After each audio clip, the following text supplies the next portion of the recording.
बिस्मिल्लाहिर्रहमानिर्रहीम। अस्सलाम वालेकुम जनाब। लाइफ स्किल्स में किताबों के तारुफ़ के साथ एक नई किताब, बहुत ही एक्साइटिंग और बहुत दिलचस्प किताब है मेरे हाथ में, और वो किताब है कामयाबी का मुगालता।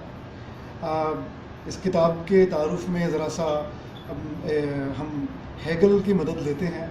हेगल बड़ा फ़लसफ़ी था और उसने ये कहा कि सबसे पहले एक थीसिस आता है, जो उसकी जदलियात या डायलैक्टिकल मेथड है वो है क्या, वो क्या है। उसने ये कहा कि सबसे पहले आता है थीसिस, उसके बाद आता है एंटीथीसिस, दावा और जवाब दावा। उसके बाद दोनों की जो कॉमन चीज़ें होती हैं उनको मिला दिया जाता है, जो बन जाता है सिंथेसिस। ठीक है, कुछ वक्त गुजरता है, वो सिंथेसिस इटसेल्फ एक थीसिस बन चुका होता है, फिर उसका एक जवाब आता है, और इस तरह ये प्रोसेस चलता रहता है ता वक्त ये कि हकीकत जो है वो सामने आ जाती है। ये हेगल का डायलैक्टिकल मेथड, या जिसको हम उर्दू में जदलियाती तरीक़ेकार कहते हैं। अब हुआ ये है कि पाकिस्तान में या जो हमारे थर्ड वर्ल्ड कंट्रीज़ हैं वहाँ पे मगरिब की देखा देखी बहुत ज़्यादा मोटिवेशनल स्पीकर्स आ गए हैं, बल्कि उनकी मशरूमिंग हुई है। उनका क्या है, वो मोटिवेशनल स्पीकर्स का मकसद क्या होता है, ये कि आप उनकी एक ट्रेनिंग अरेंज की जाती है, उसमें 800, 1000, 2000, 80, 90 जितने भी लोगों जो अपनी तौफीक के मुताबिक उनको बिठा लिया जाता है, और उसके बाद उनको मोटिवेट किया जाता है आउट ऑफ द बॉक्स, कोई ना कोई आइडिया दे के, कोई कामयाबियों की सक्सेस स्टोरीज़ उनके साथ शेयर करके उनको ये कहा जाता है कि कामयाबी जो है वो आपकी मेहनत पे मुनहसर है, कामयाबी में किस्मत का कोई हाथ नहीं होता। ये उसका कहना है।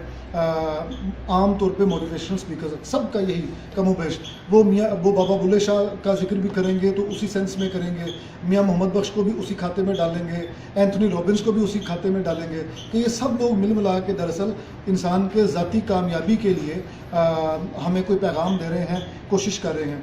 इनका सबसे बड़ा मसला ये होता है हमारे मोटिवेशनल स्पीकर्स का, कि जितनी देर तो आप उनके रूम में हैं, उनकी ट्रेनिंग में हैं, उतनी देर तो आप मोटिवेट होते रहते हैं।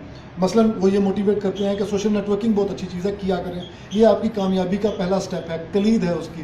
लेकिन आप इन्हीं के साथ जाके अगले दिन रब्ता करने की कोशिश करें तो ये आपसे आपके सलाम का सही जवाब भी नहीं देते, क्योंकि ये सुपरस्टार हैं, क्योंकि ये बहुत बड़े मोटिवेशनल स्पीकर्स हैं, तो लोग तंग भी आ जाते हैं। और फिर दूसरा ये कि ये लोग समझते हैं कि जिस तरह ये मोटिवेशन जितनी देते हैं, उस कमरे से निकल के वो सारी मोटिवेशन ठुस हो जाती है। तो ये जो जेन्युइन मोटिवेशनल स्पीकर्स हैं वो ये कहते हैं कि वो मोटिवेशन ही क्या जो आप कैरी ना करें अपने साथ, और थ्रू आउट करियर आपके साथ ना चले।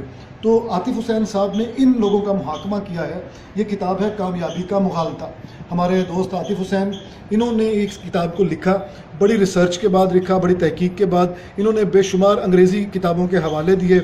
मैथ्यू इफ़ेक्ट जो है वो इसमें बताया कि मैथ्यू इफ़ेक्ट क्या होता है, कि मसलन जो सबसे पहली चीज़ होती है उसको ज़्यादा वोट मिलते हैं, एक पूरा प्रोसेस है। उन्होंने कहा कि ये सब कुछ साइंसी अंदाज में नहीं होता। इस किताब का बेसिक थ्रस्ट क्या है, ये है कि मोटिवेशनल स्पीकर्स को ये मद्देनज़र रखना चाहिए कि कामयाबी का इन्हिसार ज़ाती मेहनत, जद्दोजहद या तगोदो पे नहीं होता, बल्कि किस्मत का खेल है, तकदीर का खेल है कामयाबी।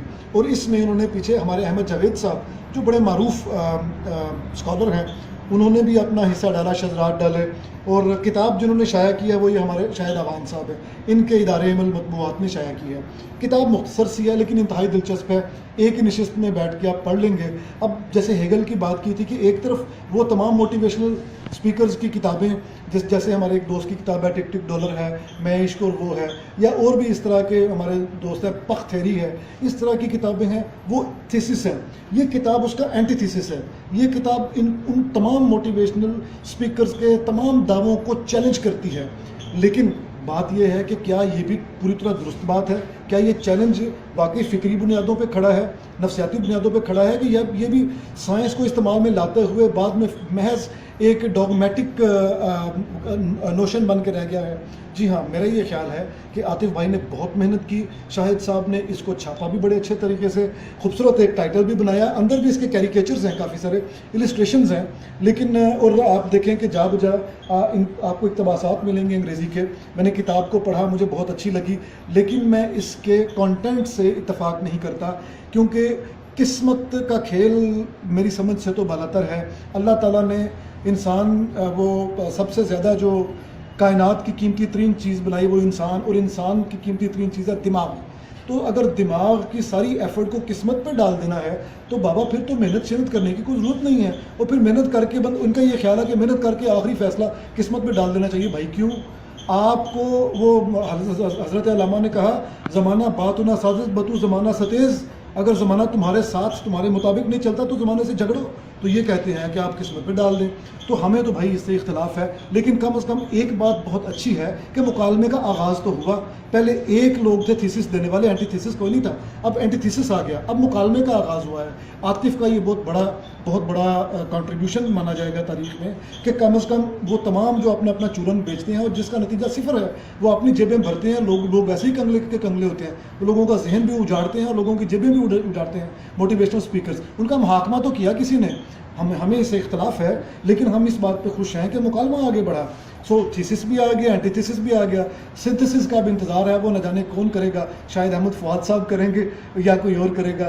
تو آج کی یہ کتاب بھی انتہائی دلچسپ کتاب, میں اس کا تعارف کرانا بہت زیادہ ضروری سمجھتا ہوں. جو لوگ یہ کتاب میں نے پک کیوں کی تعارف کرانے کے لیے, اس لیے کہ جو لوگ بھی موٹیویشنل اسپیکر سے ملتے ہیں, ان کے سامنے بیٹھتے ہیں, ان کی ٹریننگز اٹینڈ کرتے ہیں, ان کی کتابیں خریدتے ہیں, ان تمام لوگوں کے لیے یہ کتاب خریدنا بہت ضروری ہے. خرید کے پڑھیں, لائبریری سے پڑھیں, ایک نشست میں پڑھی جائے گی, بڑی کنونسنگ, بڑی اچھی, بڑی بعض جگہ پہ بڑی لائٹ انداز میں, لطیف پیرائے میں بھی بات کی ہوئی ہے. بہت خوبصورت کتاب ہے, اس کو ضرور پڑھیے گا. آپ پڑھنے کے بعد اس سے اختلاف کریں گے تو زیادہ لطف آئے گا. آج کے لیے اتنا ہی, انشاءاللہ اگلی دفعہ دوبارہ کسی نئی کتاب کے ساتھ حاضر ہوں گے. تب تک کے لیے احمد حماد کو اجازت دیجیے. خدا حافظ.